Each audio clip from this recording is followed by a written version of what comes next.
Hi friends, இன்றைக்கி சேப்பக்கிழங்கு mutton gravy பண்ணலாமா? இது பண்ணுறதுக்கு நம்ம குக்கரில் தேவையான அளவுக்கு ஆயில் ஆட் பண்ணி வெங்காயமும் பச்சை மிளகாவும் போட்டு நல்லா வதக்கிக்கலாம். இப்போ இது முடிச்ச உடனே வெங்காயம்லாம் நல்லா கோல்டன் ப்ரௌன் ஆனதுக்கப்புறம் இஞ்சி பூண்டு பேஸ்ட் போட்டு அதை நல்லா மிக்ஸ் பண்ணி விட்டுட்டு நம்ம எடுத்து வச்சுக்கிற மட்டன் ஆட் பண்ணிக்கலாம். இது நல்லா குக்காரத்துக்கு 1 டேபிள் ஸ்பூன் சால்ட் ஆட் பண்ணிட்டு இது நல்லா மிக்ஸ் பண்ணி விட்டுக்கலாம். இப்போது நம்ம கட் பண்ணி வச்சுருக்க டொமேட்டோஸ்லாம் ஆட் பண்ணிவிட்டு இது நல்லா மிக்ஸ் பண்ணி விட்டுட்டு நம்ம எடுத்து வச்சுருக்கிற மசாலாஸ்லாம் ஆட் பண்ணிக்கலாம்.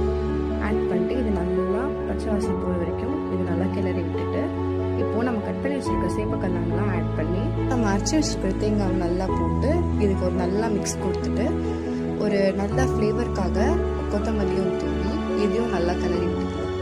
இது நல்லா குக் ஆகுறதுக்கு நம்ம தண்ணி ஆட் பண்ணி ஒரு கொஞ்ச நேரம் பாயில் பண்ணி விட்டோம்னா அவ்வளோதான், அல்டிமேட்டான சேப்பக்கிழங்கு மட்டன் கிரேவி ரெடி. நீங்களும் ட்ரை பண்ணிட்டு உங்கள் ரிவ்யூவை சொல்லுங்கள். தேங்க்ஸ் ஃபார் வாட்சிங்.